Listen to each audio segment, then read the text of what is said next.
apa namanya, yang biasanya kita menguasai di kasur kita hanya kita dan istri kita saja, ya. Di sana kita harus berbagi kasur dengan orang lain.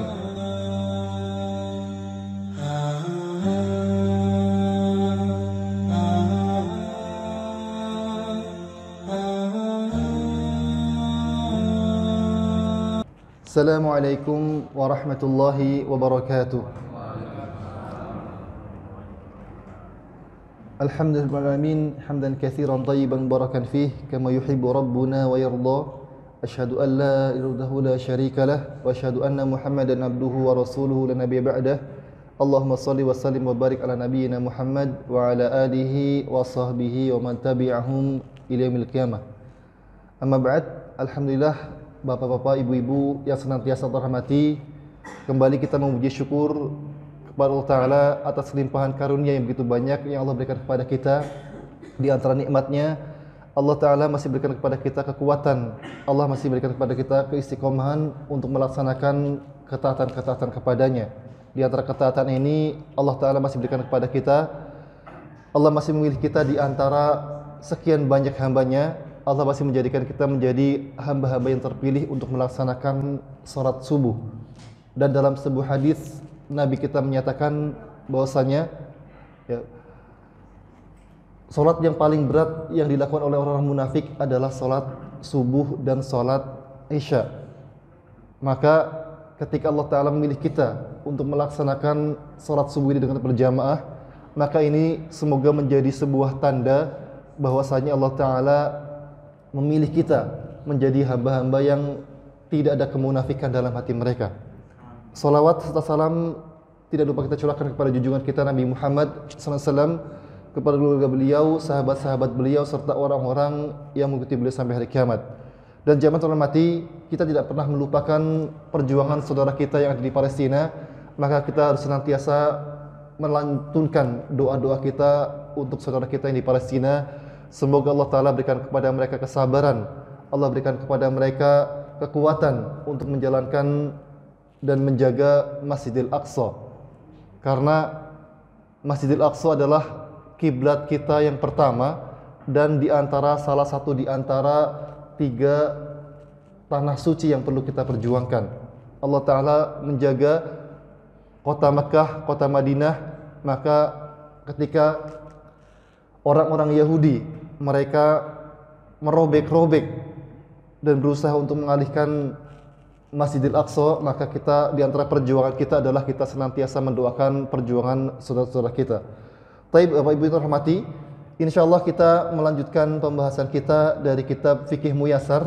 Insyaallah mulai hari ini, mulai pertemuan ini kita akan memasuki puncak dari rukun Islam. Kita akan memasuki pembahasan terakhir dari dari rukun Islam dan dari masalah pembahasan fikih ibadah, yang nanti insyaallah setelah kita selesai menyelesaikan fikih ibadah akan kita lanjutkan dengan fikih muamalah, fikih munakah dan seterusnya.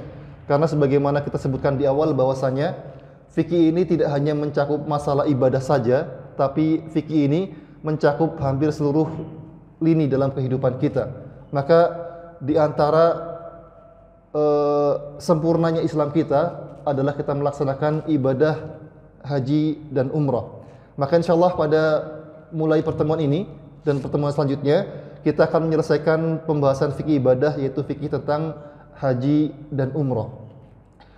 Bapak Ibu terhormati, ya, ada beberapa poin yang akan kita bahas pada pertemuan kali ini.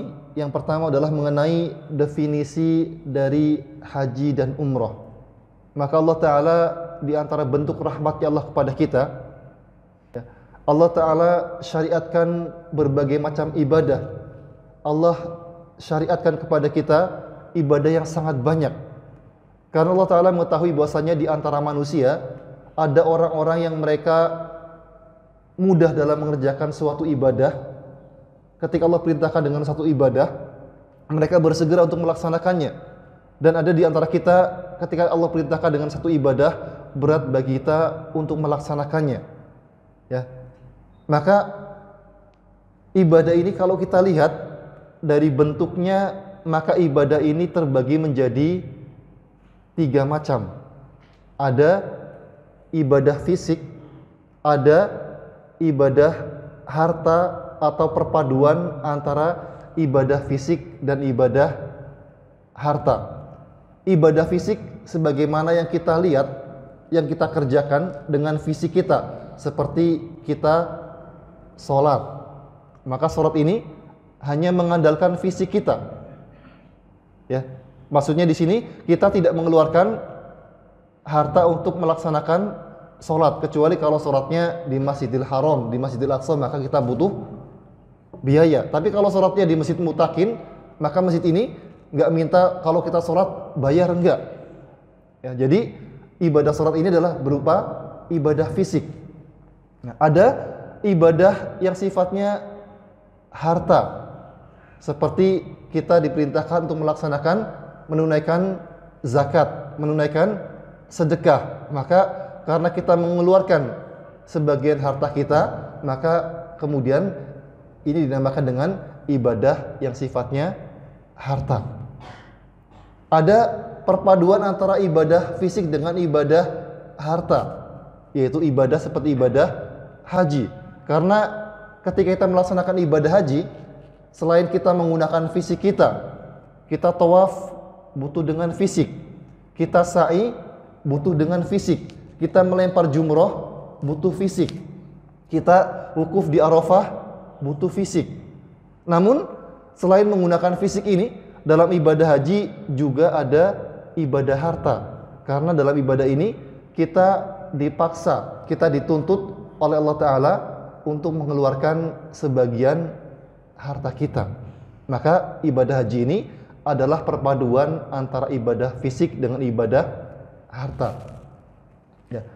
Nah, Allah Ta'ala syariatkan kepada kita banyak ibadah, ya, dan ibadah ini tujuannya adalah untuk melatih diri kita agar kita menundukkan diri kita di hadapan Allah Ta'ala.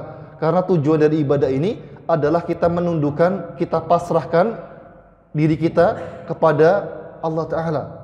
Karena di antara sifat manusia ini memiliki sifat memiliki sifat sombong. Ketika disuruh nggak mau. Ya. Manusia ini punya sifat membangkang. Maka di antara ibadah-ibadah ini adalah Allah Ta'ala jadikan diri kita ini, ya, untuk senantiasa tunduk dan pasrah kepada perintah-perintah Allah Ta'ala. Dan di antara ibadah yang sangat luar biasa untuk menundukkan diri kita, untuk memasrahkan diri kita kepada Allah Ta'ala adalah ibadah haji ini. Dan ini makanya Allah Ta'ala jadikan ibadah haji ini adalah ibadah puncak dari rukun Islam yang kelima ini, yaitu ibadah haji. Nah, apa itu haji? Maka secara bahasa, ya, haji ini diambil dari kata hajja yahuju yang memiliki makna qasada yaqsidu, yang artinya kita dalam bahasa Arab, kata qasada yaqsidu ini maknanya adalah kita menyengaja. Jadi kita sengaja mengorbankan sebagian harta kita. Kita sengaja mengorbankan sebagian waktu kita. Kita sengaja menuju ke Baitillah. Ya. Maka ini secara bahasa, karena kita sengaja datang ke Mekah. Kita sengaja mendatangi tempat-tempat yang Allah Ta'ala syariatkan untuk melaksanakan ibadah haji. Maka kemudian, ya, kalau secara bahasa kita menyengaja melakukan sesuatu, kita diartikan sebagai orang yang sedang haji. Jadi kalau sengaja datang ke Al-Muttaqin, Pak mau kemana Pak? Saya mau haji. Nah, ini haji secara bahasa. Jadi kalau sengaja kita memiliki tujuan, mendatangi sebuah tujuan dengan sengaja, maka kita dinamakan dengan haji, tapi hajinya secara bahasa. Ya, atau kita ditanya, Pak mau kemana? Saya mau haji. Kok nggak bawa koper? Ya, saya mau ke Istiqlal. Kok dinamakan dengan haji? Ya karena saya punya tujuan, saya sengaja mau ke Istiqlal. Maka ini dinamakan dengan haji, tapi haji secara bahasa. Nah, adapun secara istilah syar'i, secara fikih, apa itu haji?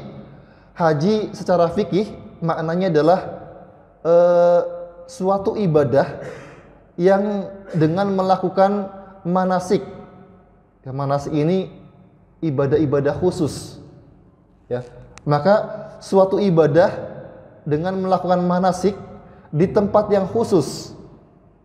Ya, jadi tempatnya tempat yang khusus, bukan sembarangan tempat. Kalau kita ya di Bekasi sini alhamdulillah ada miniatur Ka'bah.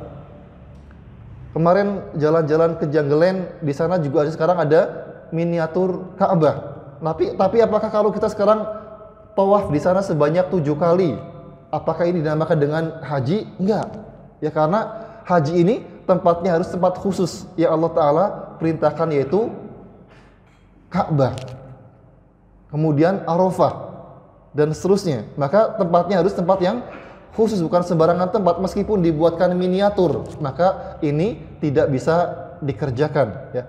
Kemudian di waktu yang khusus, waktunya sudah Allah Ta'ala tentukan dari tanggal 8 bulan Dzulhijjah sampai 13 bulan Dzulhijjah. Jadi nggak sembarangan waktu. Saya pengen haji di bulan Ramadan, nggak bisa. Saya pengen haji di bulan Syawal, nggak bisa. Waktunya khusus Allah Ta'ala tentukan. Ya, kemudian dengan cara yang diajarkan Nabi, caranya pun tidak sembarangan. Ya, jadi ini bukan hanya kesempatannya saja, bukan hanya waktunya saja, tapi tempatnya khusus, waktunya khusus, dan tata caranya juga khusus. Jadi tidak sembarangan, bisa dikerjakan kapan saja, di mana saja. Berbeda dengan ibadah-ibadah yang lainnya. Ya, maka ibadah-ibadah yang lainnya, sholat ini bisa kita kerjakan di mana saja.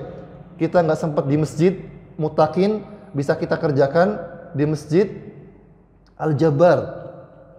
Kita tidak bisa melaksanakan di masjid, bisa kita laksanakan di kantor.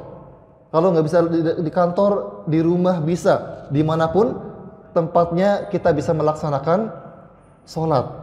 Adapun ibadah haji ini, maka tempatnya adalah harus khusus, waktunya khusus, dan tata caranya juga khusus. Ini mengenai ibadah haji. Ya.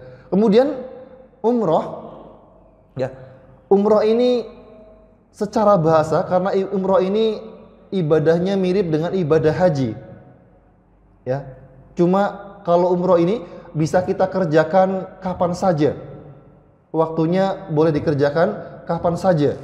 Nah, ini apa itu umroh? Maka umroh secara bahasa maknanya adalah bimana zaro yazuru, artinya mengunjungi. Kita berkunjung ke Masjidil Aqsa.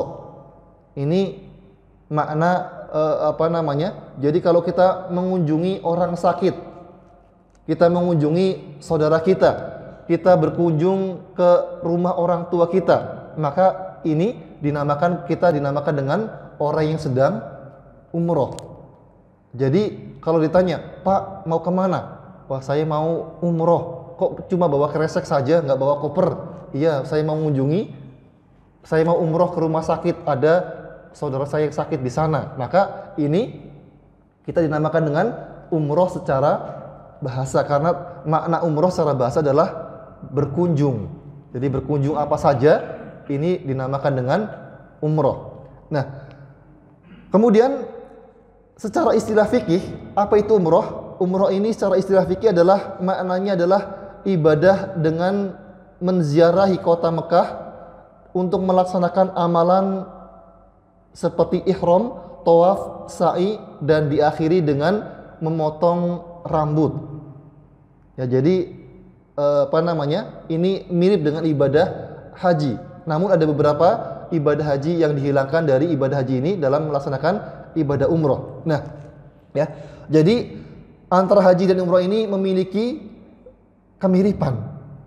Nah, kemudian kita lanjutkan ke poin selanjutnya, yaitu mengenai hukum ibadah haji dan umroh. Ya, maka para ulama sepakat mengenai haji ini hukumnya adalah wajib, dan para ulama sepakat bahwasanya ibadah haji ini hukumnya termasuk di antara rukun Islam yang kelima, puncak dari rukun Islam. Mengenai kewajiban haji ini, Allah Ta'ala berfirman dalam surat Ali Imran ayat 97. Allah mengatakan, walillahi 'alan nasi hijjul baiti man istata'a ilaihi sabila. Dan di antara kewajiban manusia kepada Allah Ta'ala adalah melaksanakan ibadah haji ke Baitillah.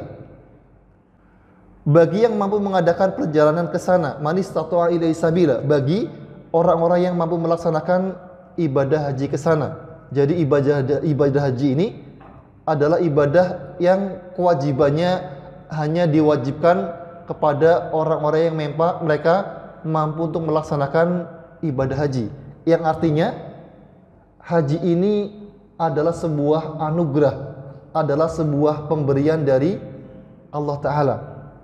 Jadi haji ini kita laksanakan, kita lakukan bukan karena kita kaya, bukan karena kekayaan kita. Karena kalau haji ini disebabkan karena kekayaan kita, maka tentu banyak ya orang-orang yang kaya akan melaksanakan ke sana. Tapi ternyata banyak orang-orang yang kaya yang tidak Allah Ta'ala berikan taufik kepada mereka, sehingga mereka tidak mampu melaksanakan ibadah haji. Ya. Ibadah haji bukan karena kita ini memiliki kekuatan. Karena banyak orang-orang yang kuat, yang memiliki harta, ternyata mereka tidak memiliki keinginan untuk melaksanakan ibadah haji. Ibadah haji ini juga bukan karena jabatan dan kekuasaan kita. Karena ternyata banyak orang-orang yang mereka memiliki jabatan, tapi karena Allah Ta'ala belum memanggil mereka, akhirnya Allah Ta'ala tidak berikan taufik kepada mereka untuk melaksanakan ibadah haji. Ya. Saya pernah ketemu sama orang Arab. Ya, ini orang Arab ini dia tinggal di kota Mekah. Ya. Kemudian ya, setiap musim haji, ya saya tanya, Pak, kalau musim haji kan di Mekah itu ramai banget. Biasanya Bapak kalau musim haji kemana? Ini waktu itu usianya sudah, saya ketemu orang Mekah ini, orang Arab ini, usianya sudah 60 tahun. Saya tanya, Pak, kalau kalau musim haji kan ramai banget di kota Mekah. Biasanya Bapak ikutan haji atau gimana? Bapak ini ngomong, orang Arab ini ngomong bahwasanya, enggak, saya biasanya kalau lagi musim haji, saya itu pergi ke padang pasir. Saya pergi ke pegunungan, ya, saya sewakan rumah saya untuk orang-orang jamaah haji. Kenapa, Pak? Ya karena keuntungannya lumayan. Sampai sekarang saya itu belum pernah haji. Orang Mekah yang ibaratnya Ka'bah ini di depan matanya, tapi sampai umur 60 tahun ini belum pernah melaksanakan ibadah haji. Luar biasa. Ya, rumahnya ibaratnya Masjidil Haram ini sudah di depan matanya, tapi sampai usia 60 tahun belum pernah melaksanakan ibadah haji. Jadi ibadah haji ini adalah ibadah yang sebuah anugerah, sebuah pemberian dari Allah Ta'ala. Ya, karena banyak orang-orang yang secara fisik mungkin, secara harta, secara ekonomi mereka tidak punya kemampuan untuk melaksanakan ibadah haji, namun karena Allah Ta'ala memanggil mereka, maka Allah Ta'ala kemudian berikan kepada mereka kesempatan untuk melaksanakan ibadah haji. Dan dalam sebuah hadis, ya, Nabi kita menyebutkan tentang kisahnya Nabi Ibrahim. Ketika Nabi Ibrahim selesai membangun Ka'bah, maka Allah Ta'ala perintahkan kepada Nabi Ibrahim untuk menyerukan ibadah haji. Maka Nabi Ibrahim pun mengatakan, ya Allah, bagaimana saya memanggil manusia untuk melaksanakan ibadah haji? Saya ini terbatas. Sekarang saya ini tinggal di tempat yang orang-orang jauh dari keramaian. Tidak ada orang di sini.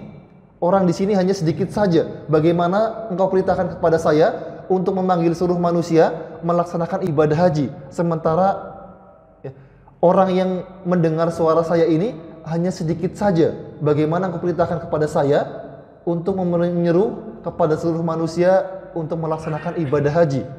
Maka Nabi Ibrahim bertanya kepada Allah, ya Allah, suara saya terbatas. Saya teriak, ya, saya teriak sekarang mungkin teriakan saya gak kedengeran. Sekarang tidak ada, di zaman saya gak ada mic, tidak ada pengeras suara, tidak ada WhatsApp. Kalau sekarang kita WhatsApp, kita sekarang buka Instagram, buka YouTube, buka TikTok, ya kita buat konten, kemudian ngomong langsung bisa tersebar ke seluruh dunia. Di zamannya Nabi Ibrahim belum ada seperti ini. Maka bagaimana saya memanggil mereka, ya Allah? Kalau sekarang saya panggil mereka, maka suara saya terbatas. Manusia tidak bisa mendengar suara saya. Maka Allah mengatakan kepada Nabi Ibrahim, ya, alaikal bala, alaikan nada, alaikan nida, wa alinal bala. Wahai Ibrahim, kewajibanmu hanya menyeru saja. Kewajibanmu hanya mengajak saja. Wa alainal bala, dan tugas kami adalah menyampaikannya kepada manusia. Maka ketika Nabi Ibrahim, kemudian Nabi Ibrahim dikatakan Nabi Ibrahim naik ke lembah, namanya lembah Abi Qubais, sebuah lembah yang berada di samping Ka'bah. Maka kemudian Nabi Ibrahim menaiki lembah ini. Kemudian Nabi Ibrahim mengatakan, wahai manusia, Allah Ta'ala telah membangun untuk kalian sebuah rumah, maka kunjungilah rumah Allah Ta'ala ini. Maka kemudian Allah Ta'ala perintahkan kepada gunung, ya, untuk merendahkan mereka. Kemudian Allah Ta'ala sampaikan perintah ini, suara Ibrahim, ke seluruh muka bumi. Bahkan dikatakan, ya, sampai Zarori, sampai janin-janin, sampai kemudian ruh yang masih di alam ruh sana, ini mendengar perintahnya, mendengar seruan Nabi Ibrahim. Dan Allah Ta'ala memilih manusia-manusia untuk melaksanakan ibadah haji. Maka dikatakan dalam hadis tersebut, ya, bahwasanya orang atau ruh yang menyambut seruan Ibrahim ini, maka mereka adalah orang-orang yang akan melaksanakan ibadah haji.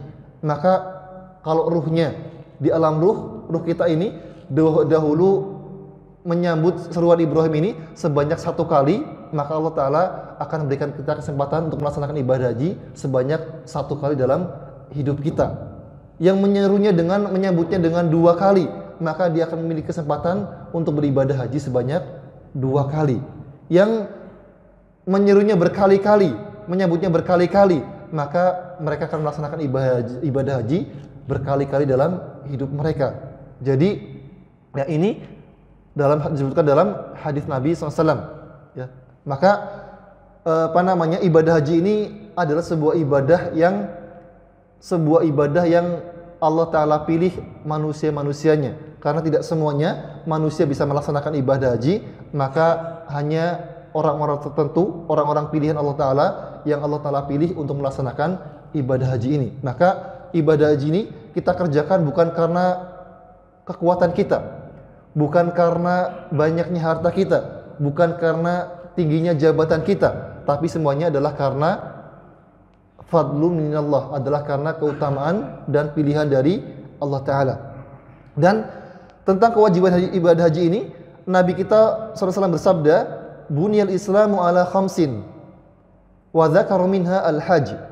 Islam ini dibangun di atas 5 dasar, dan Nabi SAW, ya, menyebutkan di antara 5 dasar Islam ini adalah ibadah haji. Maka ini tentang syariat atau tentang kewajiban ibadah haji ini. Dan kalau kita lihat, ibadah haji ini adalah sebuah ibadah yang unik. Kenapa kita katakan unik? Ya, karena ibadah haji ini ibadah yang kewajibannya hanya 1 kali dalam seumur hidup kita. Beda halnya dengan rukun Islam yang selainnya. Maka rukun Islam yang 4, syahadat, sholat, zakat, puasa, ini kewajibannya terulang terus. Ya. Kewajiban sholat ini selama kita masih sadar, selama kita masih hidup dan kita memiliki kesadaran, maka kewajiban sholat ini terulang terus dalam kehidupan kita. Ya. Selama kita masih memiliki nafas, selama kita masih memiliki akal, maka sholat ini tetap wajib kepada diri kita. Orang kalau hidup tapi tidak punya akal, maka tidak wajib melaksanakan sholat. Ya. Orang ketika kita masih hidup dan kita masih memiliki akal, maka kita masih ingat, maka kita kita masih diwajibkan untuk melaksanakan ibadah sholat, yang artinya sholat ini kewajibannya terulang terus selama kita masih hidup, selama kita masih memiliki akal. Ibadah zakat ini selama kita memiliki memiliki nisab, ya, harta kita telah mencapai nisab, ya, maka kewajiban ini akan terus terulang dalam kehidupan kita. Jadi kalau umpamanya kita punya uang 1 miliar, ya 1 miliar ini berarti sudah mencapai nisab, kemudian telah mencapai haul tahun ini, ya kita punya uang 1 miliar di tabungan, uang ini nggak kepakai, uangnya nganggur di tabungan, kemudian telah mencapai 1 tahun, maka kita punya kewajiban untuk mengeluarkan zakatnya 2,5%. Tahun berikutnya uang kita nambah jadi 2 miliar di tabungan, jadi 2 miliar, maka kemudian kita juga masih wajib untuk melaksanakan ibadah zakat. Artinya ibadah ini selama rukunnya terpenuhi, syaratnya terpenuhi, maka kita masih wajib untuk melaksanakan ibadah tersebut. Ibadah puasa, ya, puasa setiap tahun ketika kita bertemu dengan bulan Ramadan, maka kita punya kewajiban untuk melaksanakan ibadah puasa. Adapun ibadah haji, ya, maka kewajibannya ini hanya 1 kali saja. Ya, jadi kita wajib melaksanakan ibadah haji ini hanya 1 kali saja. Dan ternyata kewajiban ibadah haji ini, ya, ini hanya bagi orang yang mampu saja. Artinya banyak dari kalangan kaum muslimin yang mereka tidak mampu untuk melaksanakan ibadah haji. Ya, jadi artinya bahwasanya jadi ibadah haji ini sebuah ibadah yang unik. Padahal kita ketahui bersama bahwasanya ibadah-ibadah yang Allah perintahkan kepada kita, ibadah-ibadah yang Allah wajibkan kepada kita, ini ada efeknya dalam diri kita. Ada efek yang kembali kepada diri kita, ada efek yang kembali kepada umat manusia, seperti ibadah sholat. Maka efeknya ini, ya, ibadah sholat ini efeknya adalah sebagaimana Allah Ta'ala katakan dalam Al-Quran, ya, bahwasanya inna sholata tanha anil fahsyai wal munkar, maka wa aqimis sholah inna sholata tanha anil fahsyai wal munkar. Allah mengatakan dirikanlah sholat, karena sholat ini mencegah perbuatan keji dan munkar. Maka orang-orang yang mereka sholatnya baik, maka mereka akan jauh dari perbuatan yang keji dan munkar. Ya, mungkin, ya, kalau orang yang sholatnya tidak baik masih melakukan banyak kekejian dan kemungkaran. Tapi kalau orang yang sholatnya sudah baik, maka sholat ini akan melindunginya dari perbuatan keji dan munkar. Ibadah zakat, maka efeknya akan kembali kepada pelakunya dan juga kepada masyarakat. Ibadah zakat ini, ya, Nabi kita Allah Ta'ala mengatakan di dalam Al-Quran, khudh min amwalihim shadaqatan tutahhiruhum wa tuzakkihim biha.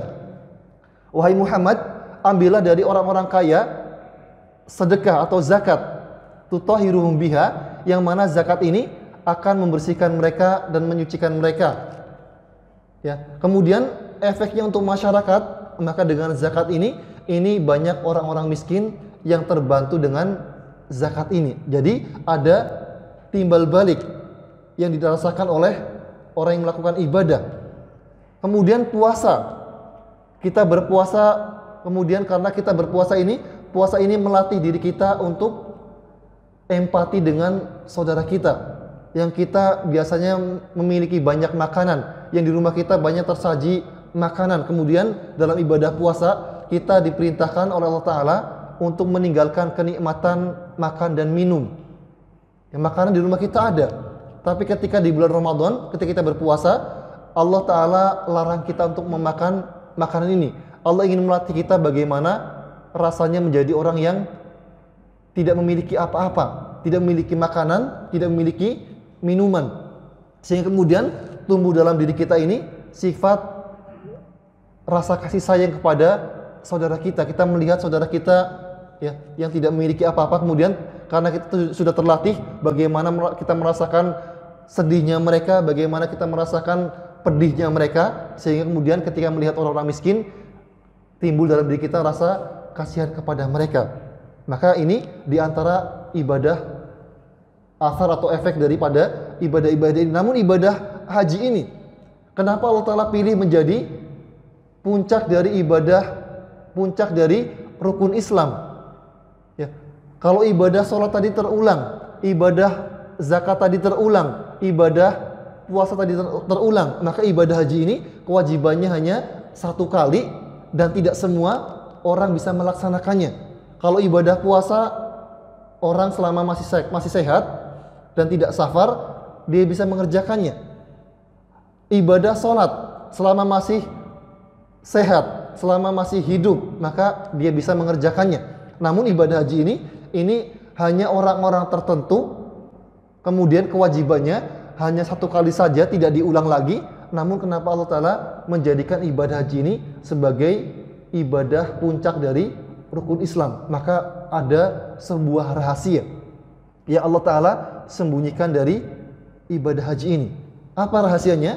Maka rahasianya, di antara rahasia ibadah haji ini adalah Allah Ta'ala ingin mengajarkan kepada kita arti dari sebuah pengorbanan. Ya. Apa yang kita korbankan dalam ibadah haji ini? Yang kita korbankan dalam ibadah haji ini adalah kita mengorbankan sebagian harta kita. Harta yang kita sayang-sayang, harta yang kita terasa berat untuk mengeluarkannya, ya karena kita memiliki kewajiban untuk melaksanakan ibadah haji ini, kita keluarkan sebagian harta kita. Ya, kalau kita hitung-hitung, sekarang biaya haji berapa, Pak? 50 juta. 50 juta kalau kita belikan kerupuk banyak banget, Pak, ya. Kalau kita gunakan ya, kita gunakan untuk beli motor, ya sudah dapat banyak. Ya. Namun dalam ibadah haji ini ya kita mengorbankan uang yang kita sayang-sayang. Ini 50 juta kan sayang. Ini kalau buat beli tambahin dikit lagi bisa dapat ini, ya, bisa dapat itu. Nah, kalau buat buat beli tanah sudah lumayan, bisa beli sekian meter. Di Bekasi ini, di Jatikramat ini berapa, Pak, tanah 1 meternya, Pak? 3 juta 4 juta, berarti kalau 50 juta dapat berapa meter tuh, Pak? 12 meter setengah, ya. Lumayan 12 meter setengah. Ini kan baru cuma ongkosnya saja, belum nanti kalau tambah-tambah di sana, beli ini, beli itu. Orang Indonesia itu paling suka belanja di sana, ya. Makanya para pedagang di sana tuh belajar bahasa Indonesia, ya, karena mereka tahu orang Indonesia ini orang yang suka belanja. Dibandingkan dengan negara-negara lain, jamaah haji dan jamaah umroh negara lain, orang Indonesia ini terkenal orang yang paling suka dengan belanja. Makanya orang-orang sana itu belajar bahasa Indonesia, bahkan mungkin lebih fasih daripada kita bahasa Indonesianya. Ya, kalau kita sering ngucapin bahasa Indonesia, ya ngomong F jadi P gitu kan. Jadi orang sana ngomongnya lancar seperti orang Indonesia, ya. Jadi dalam ibadah haji ini kita mengorbankan uang kita, mengorbankan harta kita. Kemudian dalam ibadah haji ini kita juga mengorbankan waktu kita.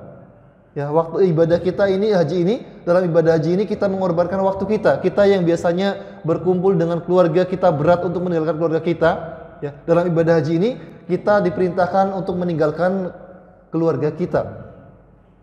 Ya, kita diperintahkan untuk mengorbankan sebagian kenikmatan kita.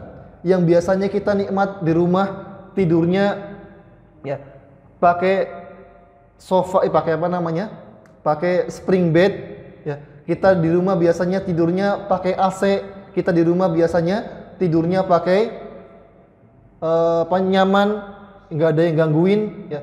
Dalam ibadah haji ini kita tinggal di sebuah tenda yang kadang mungkin apa namanya, yang biasanya kita menguasai di kasur kita hanya kita dan istri kita saja, ya di sana kita harus berbagi kasur dengan orang lain. Yang biasanya kita makan di rumah, pengen makan apa, kita tinggal ngomong, kita tinggal pesen. Kalau kita haji di sana, makanan kita susah. Bahkan kemarin tahun ini dikatakan bahwasanya banyak ibadah haji, banyak jamaah haji yang tidak mendapatkan makanan. Yang biasanya makanan ini gampang, kita tinggal masak, tinggal pesen, ya. Di sana kita diperintahkan, diajarkan untuk berkorban, bagaimana untuk mengorbankan kenikmatan dunia ini. Ya, jadi ketika kita sudah terbiasa dengan pengorbanan seperti ini, maka ya kemudian ketika Allah perintahkan untuk berkorban dengan yang lainnya, maka kita akan mudah untuk berkorban dengan hal-hal yang lebih mudah lagi. Jadi di antara rahasia Allah jadikan ibadah haji ini yang hanya satu kali seumur hidup kita saja, kewajibannya sekali saja, ini ternyata menjadi sebuah puncak dari rukun Islam, bahkan menjadi sebuah jihad bagi seorang wanita.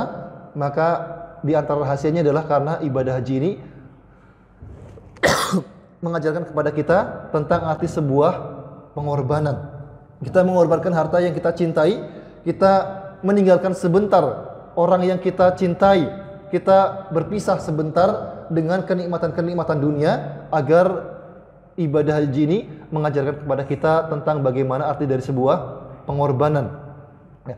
Baik, jadi inilah di antara rahasia kenapa Allah Ta'ala jadikan ibadah haji ini sebagai puncak dari rukun Islam. Kemudian mengenai ibadah umrah, ya, apa hukum umrah ini? Maka umrah ini yang rajih, ya, jadi yang rajih dari umrah ini hukumnya adalah wajib. Ya, jadi dari 4 imam 4 mazhab, maka yang mengatakan umrah hukumnya sunnah ini hanya 1 imam saja. Adapun 3 imam jumhur ulama, Imam Abu Hanifah, Imam Asy-Syafi'i, Imam Ahmad, mereka mengatakan bahwasanya hukum umrah ini hukumnya adalah wajib. Ya, kemudian hanya 1 ulama saja dari imam 4 mazhab, yaitu Imam Malik, yang menyatakan bahwasanya umrah ini hukumnya adalah sunnah.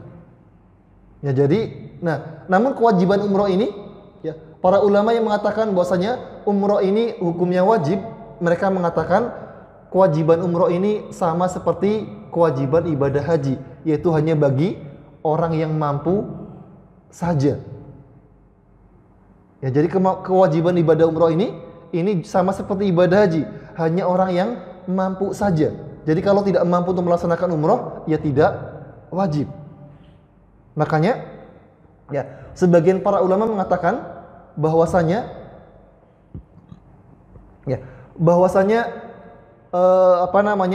mana yang lebih utama antara sedekah dengan menabung untuk umrah. Ya, maka sebagian para ulama, ya, mengatakan bahwasanya yang paling utama adalah jika dibandingkan antara sedekah dengan menabung untuk umrah, maka yang paling utama kata para ulama adalah menabung untuk umrah. Ya, karena umrah ini hukumnya adalah wajib, sementara sedekah hukumnya adalah sunnah saja. Maka, ya, kemudian kalau kita punya uang, ya, kemudian kok si Bapak Fulan kok jarang kelihatan sedekah, ya, kita husnuzon, mungkin dia sedang ngumpulin uang untuk umrah, karena umrah ini hukumnya adalah wajib. Ya, maka kemudian, ya, jadi para ulama mengatakan bahwasanya mana yang lebih utama antara sedekah dengan menabung untuk umrah, maka kemudian para ulama mengatakan yang paling utama adalah mengumpulkan bekal untuk umrah, karena kewajiban umrah ini sebagaimana kewajiban haji, ya. Namun karena haji ini, ya, haji ini sekarang kita harus mengantri puluhan tahun. Kita tidak tahu, atau bahkan belasan tahun, ya. Kita tidak tahu apakah nanti kita bisa mampu untuk melaksanakan ibadah haji atau tidak. Maka di sini, ya, kalau memang kita belum memiliki uang untuk haji, kita hanya punya uang untuk melaksanakan umroh, maka kerjakan umroh. dan usahakan kalau umroh ini nanti dikerjakan di bulan Ramadan sehingga kemudian pahalanya sama seperti haji bersama Rasulullah SAW. Nah, ya, jadi ibadah haji umroh ini yang roji adalah bahwasanya ibadah tersebut hukumnya adalah wajib ya bagi seorang mukmin. Ya, sebagaimana Nabi SAW suatu ketika Nabi pernah ditanya oleh seseorang, ya Rasulullah, ya akhbirni anil umrah, wahai Rasulullah ceritakan kepadaku tentang umrah. Awajibun hiya, apakah umrah ini wajib? Maka Nabi mengatakan ya bahwasanya al hajju wal umrah faridatan, haji dan umrah ini hukumnya adalah wajib. Jadi ini menunjukkan bahwasanya ibadah haji ini, umrah ini hukumnya adalah wajib dan kewajiban ini hanya bagi orang yang mampu untuk melaksanakan ibadah ke sana. Mampunya apa? Tanda seseorang mampu untuk melaksanakan ibadah umrah adalah ia memiliki bekal. Bekal untuk ke sana, punya uang untuk ke sana, kemudian juga bekal untuk orang-orang yang ditinggalkan umrah. Ya, jadi kalau mamanya ngumpulin duit, setelah terkumpul uang 35 juta. 35 juta ini kemudian saya pengen berangkat umroh, tapi kemudian keluarga yang ditinggalkan dibiarkan nggak punya apa-apa. Maka ini orang ini dikatakan dia belum mampu untuk melaksanakan umroh. Jadi gugur kewajiban untuk melaksanakan umroh. Ya. Kemudian yang kedua di antara makna mampu adalah dia memiliki kendaraan untuk ke sana. Jadi kalau mamanya punya uangnya 50 juta pengen umroh, tapi nggak ada perjalanan ke sana, ya berarti tidak wajib untuk melaksanakan ibadah umroh. Kemudian yang ketiga, dia memiliki kesehatan. Kalau tidak sehat maka tidak wajib untuk melaksanakan umroh. Kemudian yang keempat adalah memiliki kondisi yang aman. Jadi di sana kondisinya aman, di negaranya aman, maka ketika semua syarat ini terpenuhi, maka orang tersebut wajib untuk melaksanakan umroh. Baik, kemudian kita lanjutkan sedikit ya mengenai keutamaan haji dan umroh. Maka di antara keutamaan haji ini ya, di antara keutamanya adalah bahwasanya haji ini menghapuskan, haji dan umroh ini menghapuskan dosa-dosa manusia. Ya, Nabi dalam sebuah hadis yang sahih dari sahabat Abu Hurairah, Nabi kita mengatakan, man hajja falam yarfuth walam yafsuq raja'a ka yaumi waladathu ummuh.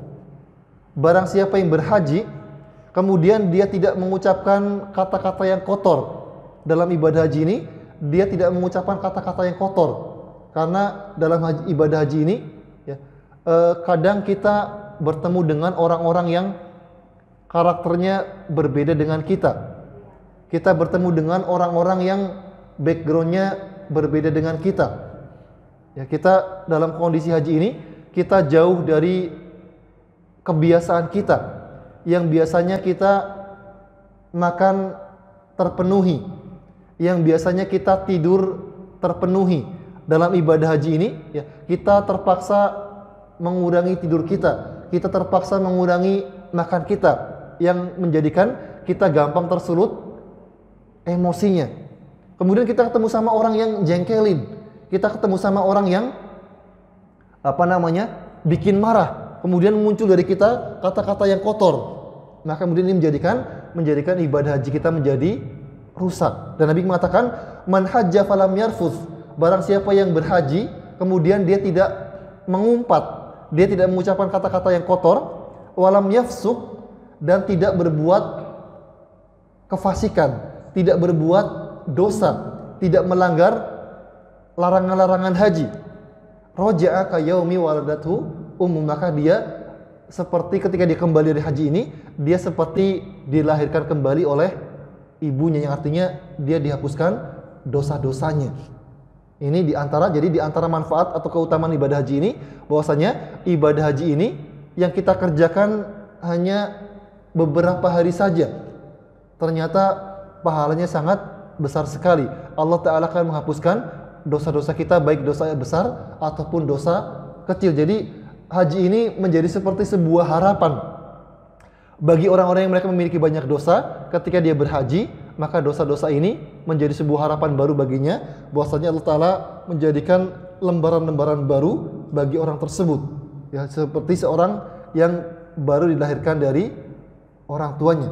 Jadi dosa ini Allah Ta'ala akan menghapus dosa-dosa besar dan dosa-dosa kecil dari orang yang melaksanakan ibadah haji. Kemudian di antara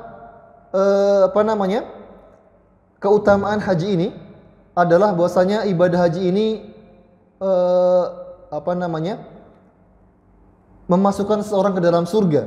Nabi kita mengatakan, ya, al-umrah ilal umrah kafaratun lima bainahuma wal hajjul mabrur laisa lahu jazaun ilal jannah.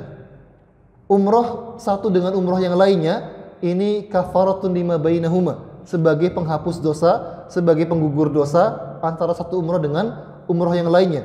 Wal hajjul mabrur, dan haji yang mabrur, laisa lahul jaza illa al jannah. Tidak ada balasan yang lebih layak untuknya kecuali surga. Ya, jadi orang yang melaksanakan ibadah haji dan hajinya mabrur, maka Allah Ta'ala akan masukkan pelakunya ke dalam surga. Sebuah balasan yang luar biasa sekali. Dengan ibadah yang dikerjakan hanya beberapa hari saja, ternyata pahalanya sangat besar sekali. Ya. Namun yang menjadi pertanyaan, sekarang apa itu haji yang mabrur? Maka para ulama berselisih pendapat mengenai apa itu haji yang mabrur.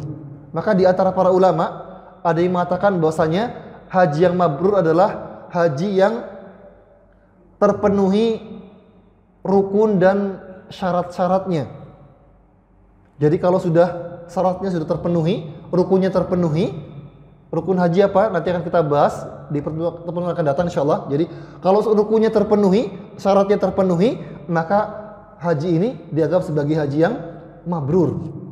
Kemudian di antara para ulama ada yang mengatakan bahwasanya haji yang mabrur adalah haji yang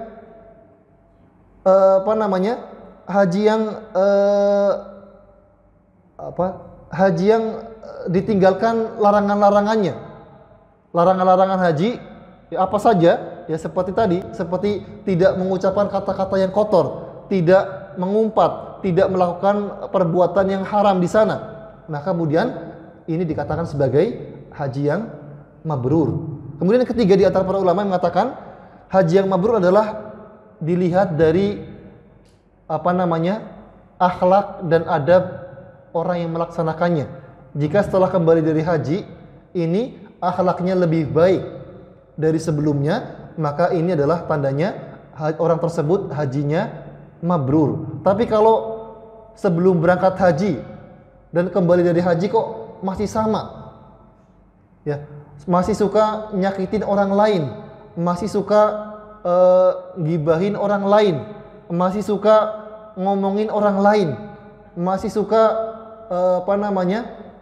marah-marah, maka kata para ulama ini tandanya hajinya bukan haji yang mabrur. Jadi kalau semakin baik akhlaknya, semakin baik perilakunya setelah pulang dari ibadah haji, maka artinya haji orang tersebut adalah haji yang mabrur. Jadi dilihat, oh ternyata sebelum berangkat sama setelah berangkat kok masih sama, berarti ini hajinya kayaknya gak mabrur nih. Tapi jangan ngomong di depannya. Kalau ngomong, Pak, hajinya kayaknya belum mabrur deh Pak, maka karena sebelum haji sama setelah haji masih sama, maka yang ada kita digampar sama orang tersebut. Ya, jadi mengenai namun indikasi dari sebuah haji yang mabrur adalah bahwasanya orang tersebut akhlaknya lebih baik, ibadahnya lebih baik, maka ini ini adalah haji yang mabrur. Baik, mungkin ini yang dapat kita sampaikan pada kesempatan kali ini. Insyaallah untuk keutamaan haji yang lainnya, karena masih banyak, insyaallah akan kita bahas di pertemuan yang akan datang. Namun sebelum saya akhiri, mungkin ada pertanyaan dari bapak-bapak atau ibu-ibu semuanya. Bisa dipahami ya insyaallah? Alhamdulillah. Baik. Karena tidak ada pertanyaan, mungkin kita cukupkan sekian. Semoga yang saya sampaikan ini bermanfaat, yang benar datangnya dari Allah Ta'ala, yang salah datangnya dari kedhaifan si fakir dan juga dari setan. Semoga Allah Ta'ala mengampuni kesalahan ini. kita cukupkan dan kita tutup kajian kita hari ini dengan doa kafaratul majlis. Subhanakallahumma bihamdika asyhadu an la ilaha illa anta astaghfiruka wa atubu ilaik. Assalamualaikum warahmatullahi wabarakatuh.